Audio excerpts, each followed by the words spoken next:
They ordered her to remove the uniform until the colonel saw the tattoo on her shoulder. Sarah Miller trembled with nerves as her supervisor yelled that she had stained the blue uniform with cleaning product. The man was beside himself, demanding she remove the stained shirt right there, in front of all the other employees at Andrews Air Force Base. That's when Richard Thompson, the cleaning supervisor, completely lost his patience and shouted for the whole team to hear. "Take that shirt off right now, you incompetent fool, in front of everyone so you learn to be more careful with work materials." Sarah lowered her eyes, feeling tears begin to form. At 48, after so much suffering, she still had to endure this humiliation. She desperately needed that job. Her mother, Mrs. Betty, 82 years old, had been hospitalized for 3 months at Memorial General Hospital, and the treatment costs were draining all her savings. "Please, Mr. Richard, I can change in the locker room." "No, you'll do exactly as I say. I'm in charge here and you'll obey if you want to keep working." The other cleaning staff averted their eyes, embarrassed. They had known Sarah for 2 years and knew she was one of the most dedicated and hard-working employees. She always arrived early, never complained about extra shifts, and treated everyone kindly. But they also knew questioning Richard meant risking their own jobs. Martha Jenkins, a 60-year-old woman who worked in the kitchen, whispered to her co-worker beside her, "This isn't right. Sarah doesn't deserve this." "Shut up, Martha. You want to lose your job too," Helen whispered back, afraid of being heard. Sarah looked around searching for support, but everyone avoided her gaze. With trembling hands, she slowly began unbuttoning the blue uniform. Each button felt like a weight in her hands. Silent tears streamed down her face. "Faster! We don't have all day." "All," Richard barked, clearly relishing the chance to humiliate her further. Dear listener, if you're enjoying the story, don't forget to like and subscribe to the channel. It really helps us newcomers. Now back to the story. As Sarah undid the third button, the sound of firm footsteps echoed down the hallway. Colonel Michael Harrison was heading toward the administrative section when he heard the shouting. At 55, with 28 years of military service, he made a habit of personally addressing any disturbances on his base. When he turned the corner into the cleaning area, the sight before him made his blood boil. A civilian supervisor screaming at an employee, forcing her to undress in public. He was about to intervene when Sarah finally removed the uniform shirt. The colonel froze, his eyes locked onto her right shoulder, where a dark tattoo stood out against her skin. It was a skull wearing a military beret, flanked by 2 crossed swords and the initials SFG in Gothic lettering below. Only soldiers from a very specific elite unit were permitted to wear that tattoo. Michael Harrison's heart raced. He knew that mark all too well. He had served as a lieutenant on a joint mission in Afghanistan in 2005, where a sergeant from a special unit had saved his life and 6 other soldiers during an ambush. He never learned her full name, as he was evacuated wounded shortly after. But he remembered that unique tattoo perfectly. "What's going on here?" The colonel's deep voice cut through the air like a blade. Richard startled and immediately changed his tone. "Oh, Colonel, just an internal disciplinary matter. This employee damaged the uniform and... all of you, get out. Now." "Except for you," said Michael, pointing at Sarah, who quickly adjusted her shirt, trying to cover the tattoo. Richard hesitated for a moment. "But Colonel, I need to resolve this situation. I said get out, now." The military tone brooked no argument. Richard and the other employees quickly left, leaving only Sarah and the colonel in the room. Sarah kept her eyes down, bracing for another scolding. Her hands still trembled as she finished buttoning the uniform. "What's your full name?" asked Michael, his tone softer now. "Sarah Miller, sir." "Miller. Sarah Miller," he repeated, trying to remember. "Where did you serve?" Sarah looked up, surprised. I never served anywhere, sir. I'm just a cleaner." "That tattoo on your shoulder says otherwise." Sarah's face paled. She instinctively covered her shoulder with her hand. "I don't know what you're talking about." Michael stepped closer. "Afghanistan 2005, peacekeeping mission. A sergeant from a special unit saved 7 soldiers' lives during an ambush on the outskirts of Kabul. I was one of them. Sarah's eyes widened. Her breathing quickened. You must be confusing me with someone else. You have a bullet scar on your left forearm. Without thinking, Sarah touched the scar beneath her sleeve. Michael noticed the gesture. How did you... Because I was there. I saw you take that bullet protecting me. You yelled for everyone to take cover and then ran toward the shooters to draw their fire away from us. Sarah began trembling again, but this time not from fear. The memories she'd tried to bury for years came rushing back like an avalanche. Please, sir, I'm begging you, don't tell anyone. I can't lose this job. Lose the job? You should be receiving a military pension, not cleaning bathrooms. I left everything behind, sir. I left the army the wrong way. I'm entitled to nothing. Michael sat in a nearby chair, still processing the information. Why did you do it? You were one of the best soldiers I've ever seen in action. Sarah finally gave in and sat too, tears welling up again. My son, sir. When he was 6, they found out he had a rare disease. He needed constant treatment, frequent hospital stays. The army wouldn't allow the absences. I had to choose, my career or my son. And you chose your son. I'd always choose him, sir. Always. Michael fell silent for a moment, watching the woman who had once been one of the bravest soldiers he'd ever known, now reduced to working in humiliating conditions just to survive. How is your son now? Jason is 20. He still gets treatment, but he's better. He doesn't know about my military past. He thinks his father, who he lost as a baby, was the one who served. And your mother? Sarah took a deep breath. My mother's been hospitalized for 3 months. The doctors don't know what else to do. She's saying her goodbyes slowly. That's why I need this job so badly, sir. I can't pay the hospital bills without it. The colonel stood and walked to the window. I'm going to help you. No, sir, please. I don't want charity. I made my choice long ago. I can live with the consequences. This isn't charity. It's recognition for service to your country. You saved lives, including mine. You don't understand. If people find out who I was, they'll ask why I'm here now. They'll learn I abandoned my post. I'll lose what little dignity I have left. Michael turned to face her. Dignity isn't lost by making sacrifices for your children. He loses himself by humiliating those who can't defend themselves. At that moment, the door opened, and Richard entered again, clearly annoyed at having been dismissed. Colonel, with all due respect, this is a civilian administrative matter. This employee needs to be properly disciplined. Sergeant Thompson, you're dismissed for the day. Actually, sir, I'm a civilian. Supervisor Richard Thompson. I know exactly who you are, and now you're dismissed. Richard left again, but Sarah could tell by the look in his eyes that there would be consequences. She knew that type of man. He would find ways to make her life even harder. Over the following weeks, Sarah's prediction proved correct. Richard began overloading her with the heaviest and most humiliating tasks.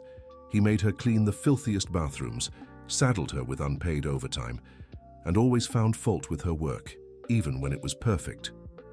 Sarah, you'll clean the entire administrative wing today, by yourself, he said one Monday morning.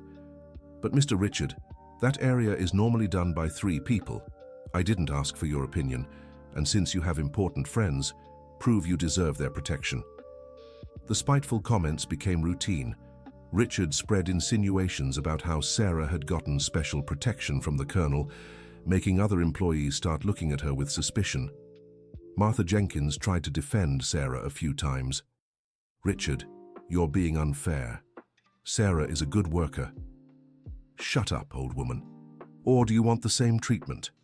The situation worsened when Jason, Sarah's son, showed up at the base one Friday afternoon. He had missed the last bus from college and stopped by to catch a ride with his mother to the hospital where they would visit his grandmother.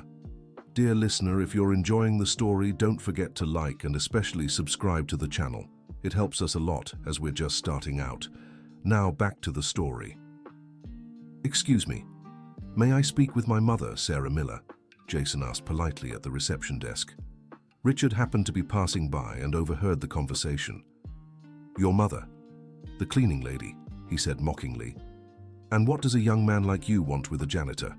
"She's my mother, sir." Interesting. Janitor's son studying at a private college. I wonder how a woman earning minimum wage can afford that." Richard paused dramatically. "Are you sure your mother isn't making extra money in some inappropriate way?" Jason felt his blood boil. "What exactly are you implying?" "I'm not implying anything, just find it curious how some people get special privileges around here." It was then that Colonel Michael Harrison appeared in the hallway. He had heard the last part of the conversation and his face twisted in anger. "Thompson, my office, now!" Richard paled, but tried to keep his composure. "Colonel, I said now." Jason was confused by the whole situation. The colonel turned to him with a softer expression. "You're Jason, Sarah's son?" "Yes, sir." "Come with me. Let's find your mother." As they walked down the hall, Michael studied the young man. Tall, lean, dark hair like his mother. There was something in his posture that reminded him of Sarah, a natural dignity despite their difficult circumstances. "Your mother mentioned you're in college." "Yes, sir. I'm studying medicine at Georgetown, second year." "Medicine, that must be expensive." Jason sighed. "My mother makes a lot of sacrifices. She works 2 jobs, here during the day and cleans an office downtown at night. I also work weekends to help out." Michael felt a tightness in his chest. Sarah hadn't mentioned the second job. "And do you plan to specialize in any particular field?" "I want to work with rare diseases, sir. My grandmother, she has a condition the doctors can't fully cure. I want to study to help people like her." They reached the area where Sarah was working. She was on her knees scrubbing the floor of a hallway. When she saw Jason and the colonel together, her face turned pale. "Jason, what are you doing here?" "I came to pick you up so we can visit Grandma. Remember, it's her birthday today." Sarah quickly stood up, wiping her hands on her apron. "Of course, son. Just let me finish here." "You can go, Mrs. Miller," said Michael. "The work can wait." Jason noticed the respect with which the colonel treated his mother, very different from the tone the supervisor had used. "Mom, can I ask you something? Why was that man so disrespectful to you? And why does this colonel treat you differently from the other employees?" Sarah exchanged a quick glance with Michael. They still hadn't decided how to handle the situation. "It's nothing, son. Let's go to the hospital." On the way to the hospital, Jason kept asking questions. He was smart and had noticed there was something more to the dynamic between his mother and the colonel. "Mum, did you know this colonel before?" "Why do you ask?" "Because he doesn't treat you like the other employees. There's a different kind of respect. And that supervisor was clearly afraid of him." Sarah drove in silence, searching for the right words. "Sometimes people are just polite, Jason." "Mum, I'm not a kid anymore. I know when you're hiding something." They arrived at the hospital and found Mrs. Betty in her room, weak but happy to see her grandson. At 82, she still had the sharp mind and warmth she'd always shown her family. "My beautiful grandson, how's college?" "Good, Grandma. I brought you a present." Jason pulled a small photo album from his backpack, filled with pictures of their family over the years. Mrs. Betty slowly flipped through the pages, smiling at each memory. "Look here, Jason. Your mother when she was young, such a pretty girl." Sarah sat beside the bed, holding her mother's hand. "How are you feeling today?" "Better, dear. The doctors said I can go home next week if I keep improving." "That's great, Grandma." Jason brightened. "The house has been so empty without you." Mrs. Betty gave Sarah that look only mothers have. "You're working too hard, dear. You have dark circles under your eyes." "I'm fine, Mom. Don't worry." A mother always worries. Ever since you were little, you've tried to carry the world on your shoulders. That night, after dropping Jason off at home, Sarah returned to her second job. The office was in downtown Washington, D.C., and she had to clean 5 floors alone. She started at 11 at night and finished at 5 in the morning. As she scrubbed the bathrooms on the 3rd floor, she couldn't stop thinking about her conversation with the colonel. Part of her wanted to accept his help, but another part feared the consequences.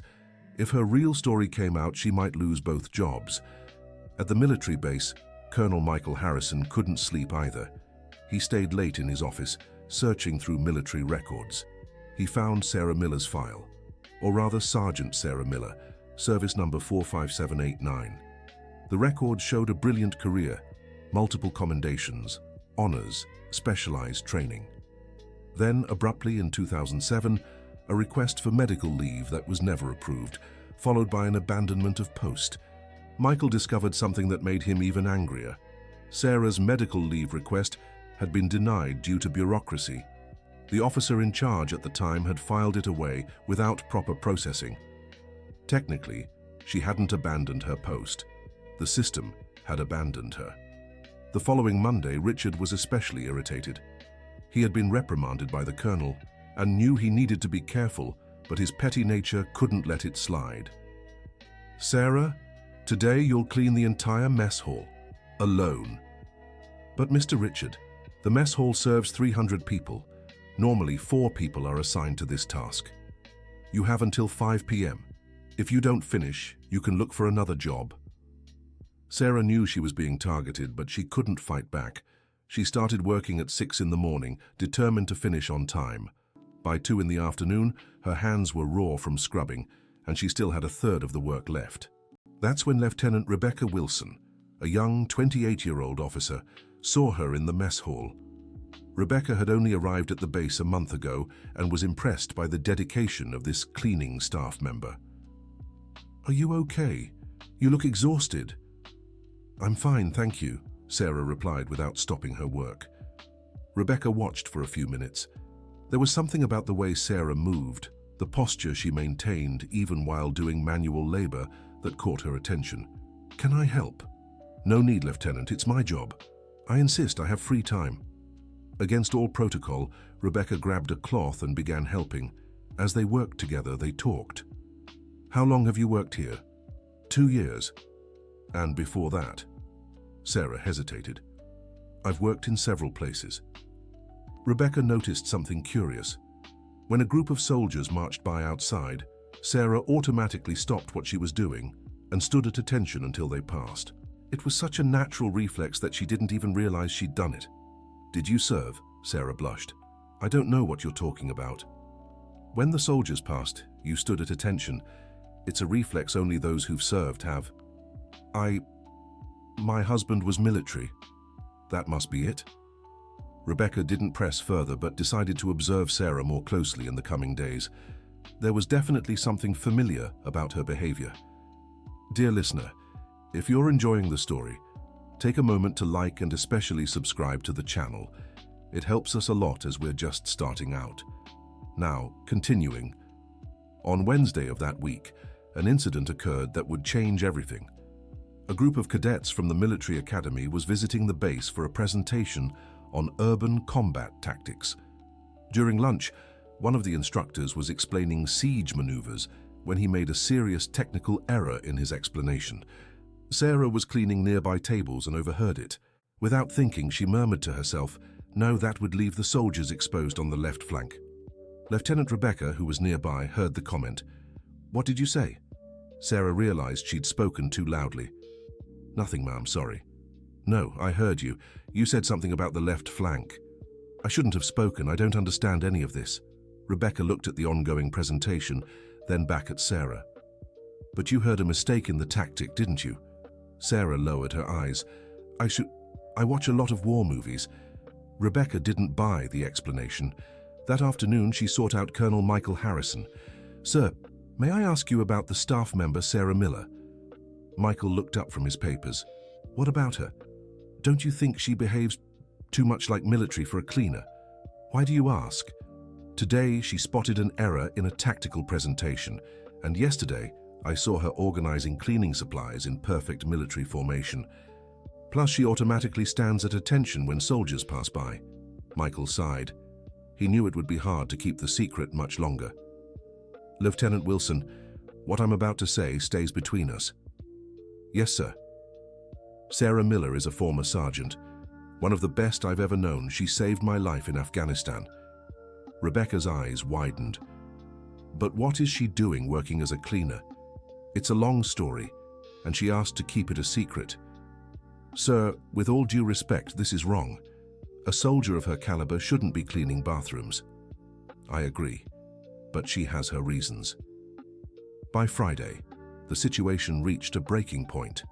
Richard, already frustrated that he couldn't openly humiliate Sarah anymore due to the Colonel's protection, decided to set a trap.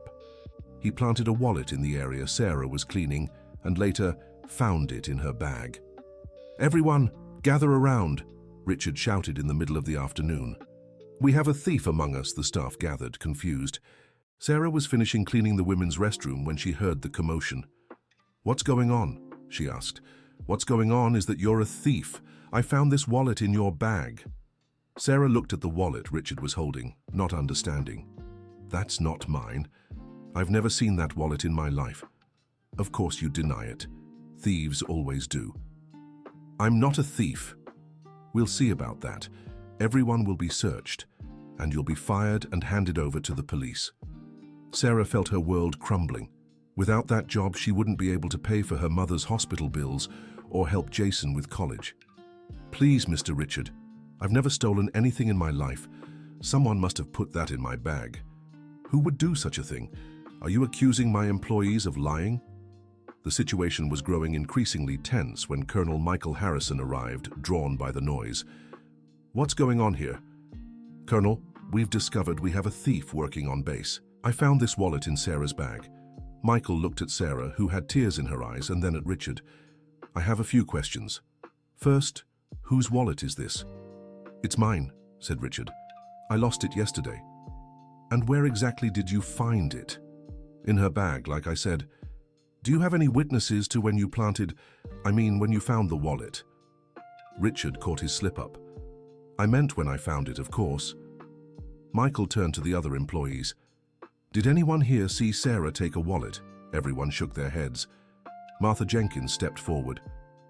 "Colonel, I've worked near Sarah for 2 years. She's the most honest person I know. I've seen her return loose change she found on the floor." Helen also spoke up. "It's true, sir. Sarah once found a gold bracelet in the restroom and spent a week looking for the owner." Michael turned back to Richard. "Supervisor Thompson, can you explain how your wallet ended up in an employee's bag without anyone seeing her take it?" She must have taken it when no one was looking. And why would she keep a stolen wallet in her own work bag where anyone could find it?" Richard began to sweat.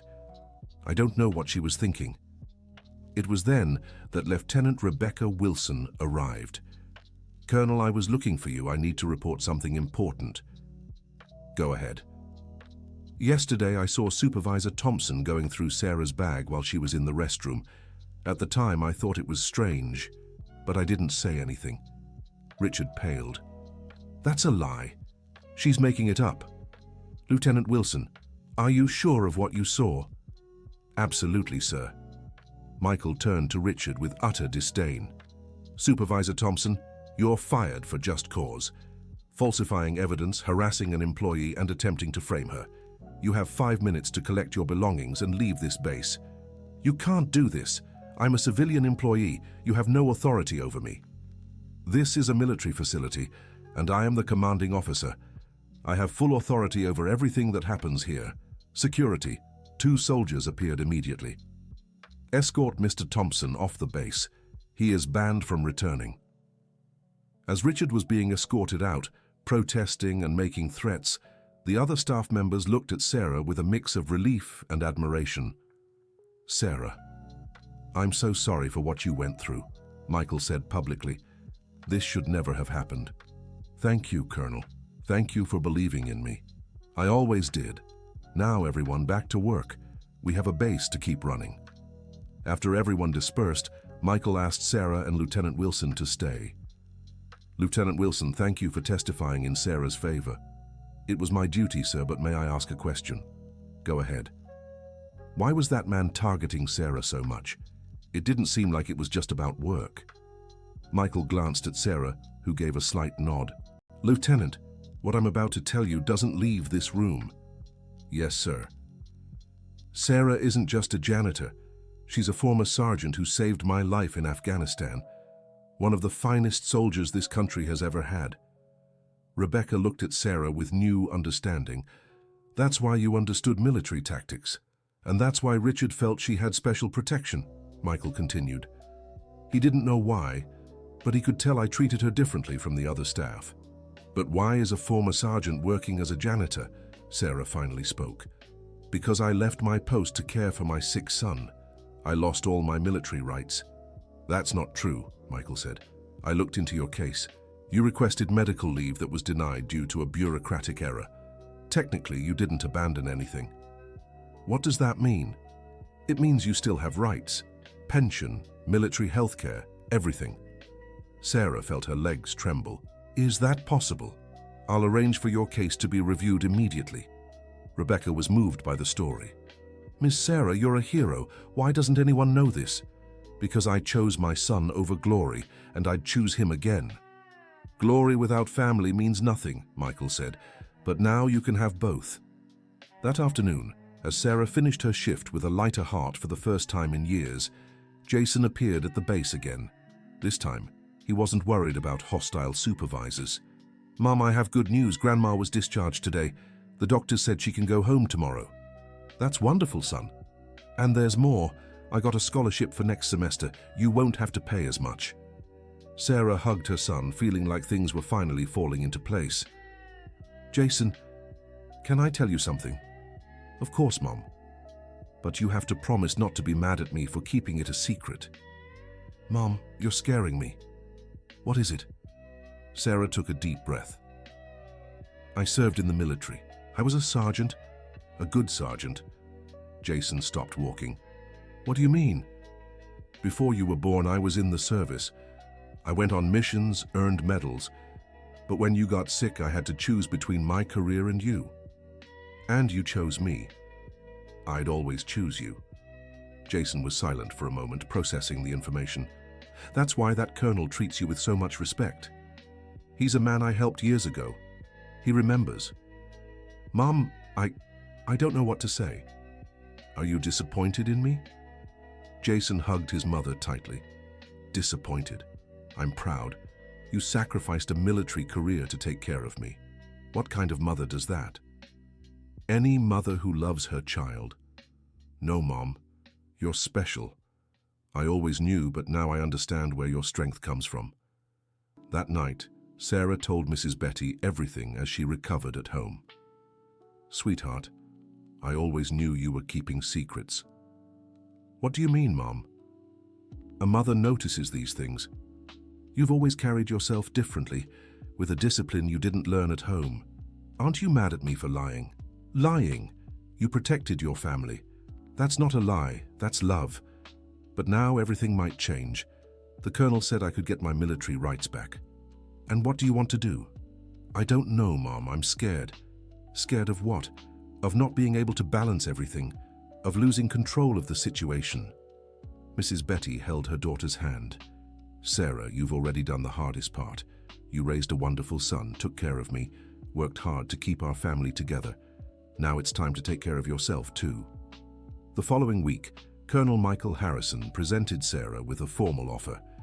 I got approval to offer you an administrative position here at the base.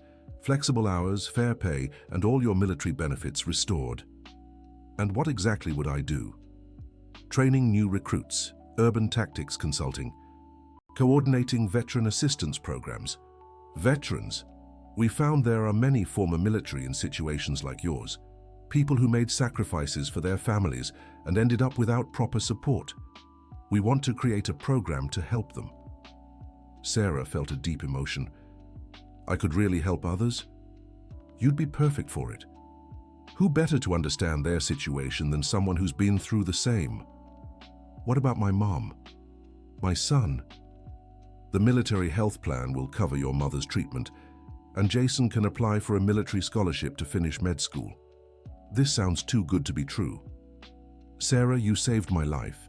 Let me return the favor by saving yours. After thinking it over for a few days, Sarah accepted the offer. Her first task was organizing a program to identify at-risk veterans in the area. Through her work, she uncovered stories much like her own. Men and women who had served their country with honor, but due to circumstances, family illnesses, lack of information about benefits, bureaucratic errors, had ended up in dire situations. Martha Jenkins, her former cleaning co-worker, was one of the first to reach out. "Sarah, my husband served in the Navy for 15 years.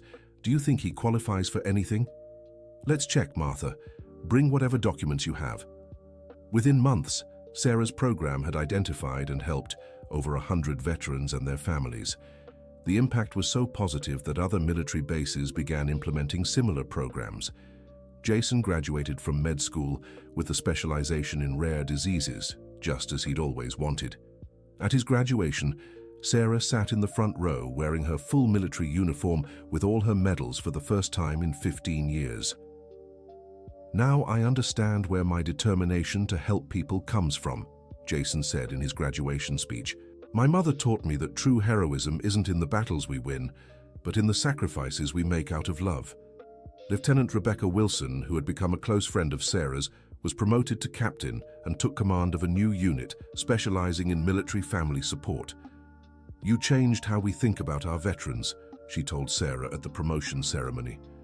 "I just showed that heroes can be anywhere, sometimes cleaning bathrooms, sometimes serving coffee. What matters isn't where you are, but who you are."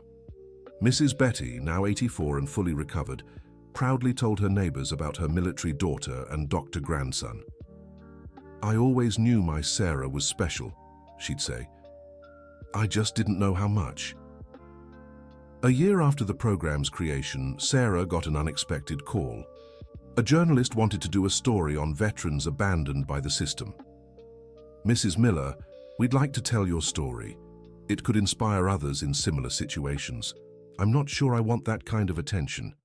"You don't understand. Your story is already spreading. Other veterans are looking for programs like yours across the country. You've become a symbol." "A symbol of what?" "That it's never too late to recognize someone's worth.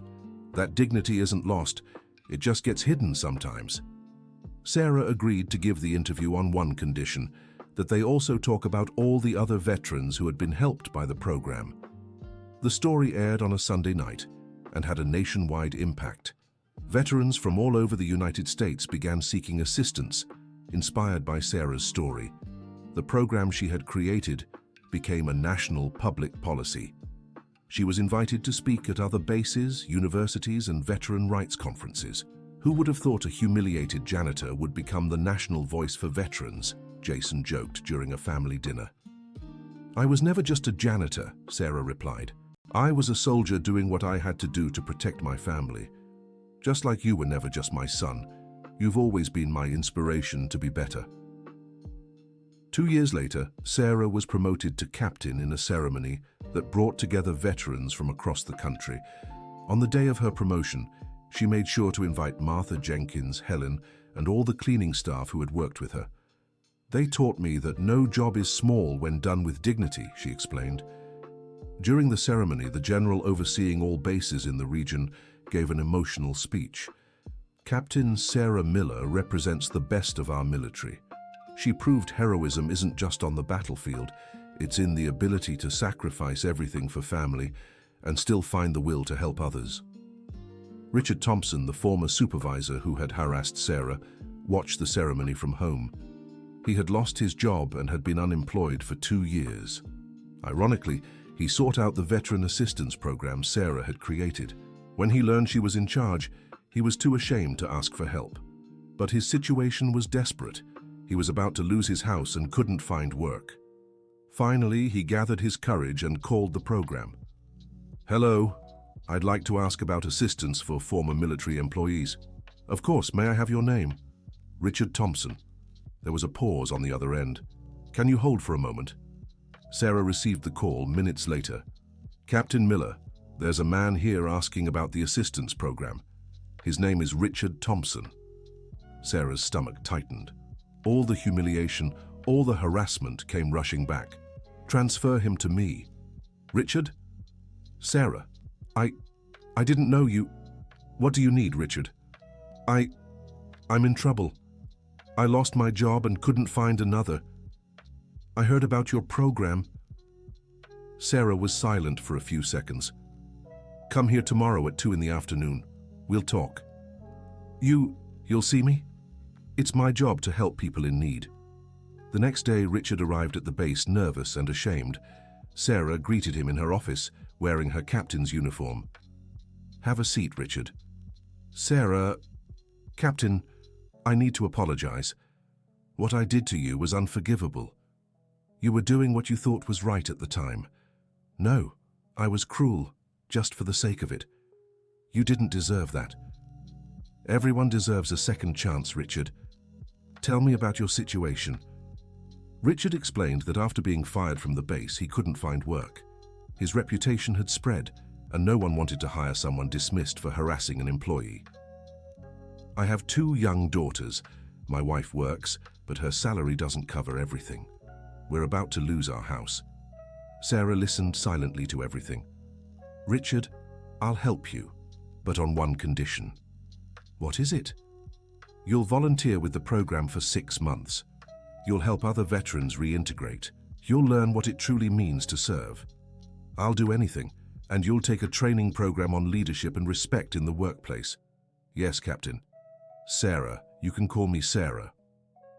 6 months later, Richard was a completely changed man. The volunteer work had taught him empathy and service. He became one of the program's most dedicated employees. "Sarah, thank you for giving me this chance. You taught me more about leadership in 6 months than I learned in my entire life." Anyone can change, Richard. They just have to want to. "How do you manage not to hold a grudge?" "Because resentment is a weight that only hurts the one carrying it. I'd rather use my energy to build good things." Richard was hired as a full-time program employee and became an expert in professional reintegration for former military personnel. His daughters grew up hearing stories about Aunt Sarah, who had saved their family. 5 years after the incident that nearly destroyed her, Sarah was awarded the nation's highest civilian honor for her work with veterans. The ceremony took place at the White House, and she made sure to bring her whole family. Jason, now a doctor working at a military hospital, escorted his mother to the stage. "Mom, remember when I was little and asked why you were so strong?" "I remember." "Now I know. You're strong because you always chose love, even when it was hardest." "And you? Do you regret having a mother who was once a janitor?" "Mom, I'm proud of every moment of your life. You taught me that it's not what you do, but how you do it." Mrs. Betty, now 87, beamed in the front row. "My daughter has always been special," she told anyone who would listen. "The world just took a while to notice." During her speech, Sarah spoke about the importance of seeing value in every person. How many heroes are out there, working simple jobs, caring for their families, making a quiet difference in the world? My story isn't special because I was in the military. It's special because it shows that anyone can make a difference no matter where they are. After the ceremony, several journalists approached her. "Captain Miller, what's your message for people going through struggles like yours?" "Never give up. Keep your dignity even in the worst circumstances. And remember, heroes aren't perfect people. They're people who do the right thing even when it's hard." "Do you regret any of the decisions you made?" "Not one. Every choice brought me here. If I hadn't left the military to care for my son, I might never have created this program that's helped thousands." "What's next?" "Keep working. There are still so many veterans who need help. And now we're developing a program for military children too." Sarah's program expanded to other countries in Latin America. She was invited to speak at the UN about veterans' rights and social reintegration policies. Who would have thought a conversation in a military base hallway would turn into all this, remarked Colonel Harrison, now a general, during a meeting about the program's international expansion. "It just goes to show. You never know where a simple act might lead," Sarah replied. "Simple, you saved my life. And you saved mine. We're even." Jason completed his specialization and opened a clinic serving military families. He provided free treatment for children of veterans in vulnerable situations. "Mom, I learned from you that when we're given a chance, we should create chances for others. And I learned from you that a family's love can move mountains." On the program's 10th anniversary, a grand celebration was organized. Hundreds of veterans who had been helped came from across the country to give thanks. Martha Jenkins, now retired but still volunteering with the program, gave an emotional speech. When I first met Sarah, she was a cleaner like me. But I always knew she was different. There was a light in her that never goes out, no matter how dark things get. Richard Thompson was also invited to speak. I was on the wrong side of this story. I was cruel to someone who just wanted to work honestly. But Sarah taught me that everyone deserves forgiveness and a second chance. Today I dedicate my life to making up for my mistakes by helping others the way she helped me.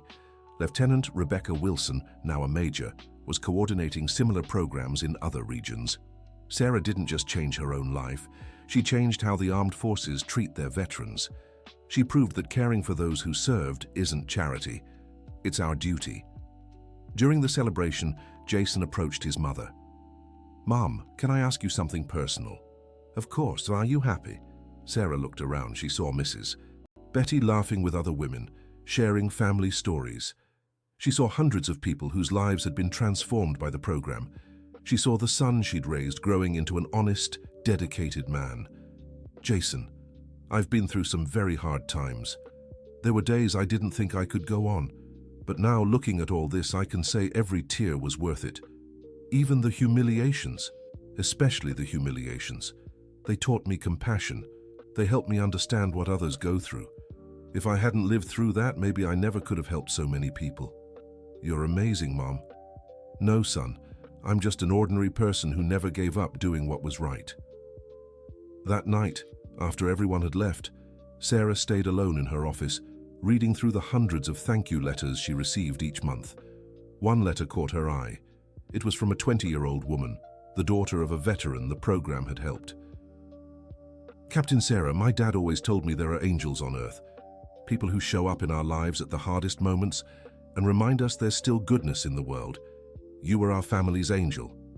Because of your program, my dad got his dignity back, found a decent job, and our family stayed together. Now I'm graduating with a degree in social work, and I want to spend my life helping others the way you helped us. Thank you for existing." Sarah smiled, tucked the letter into a special folder where she kept the most touching messages, and turned off the office lights. Outside, the military base carried on as usual. Soldiers stood guard, cleaning staff finished their shifts, officers planned for the next day. Everything looked the same as it had 10 years ago, but one thing was fundamentally different. Now everyone knew heroes could be anywhere, doing any job, and that you should never judge someone by their position. Sarah's story had become legend on the base. New employees learned about the woman who'd been humiliated for doing her honest work, only to become a national symbol of dignity and perseverance. Richard, now the program's regional coordinator, always shared his part of the story with new supervisors. "I learned the hard way that leadership means serving, not belittling. That authority comes from respect, not fear, and that the most valuable person on your team might be the one you least expect." At 58, Sarah decided to retire from active duty, but stayed on as a consultant for the program she'd created. Jason, now married and a father of twins, lived near his mother and grandmother. "Mom, your grandsons want to hear about their heroic grandma," he said during a family lunch. "What do you want to know?" Sarah asked the 5-year-old boys. "Grandma, is it true you saved soldiers in the war?" "Yes, it's true." "And is it true you worked as a cleaner?" "That's also true."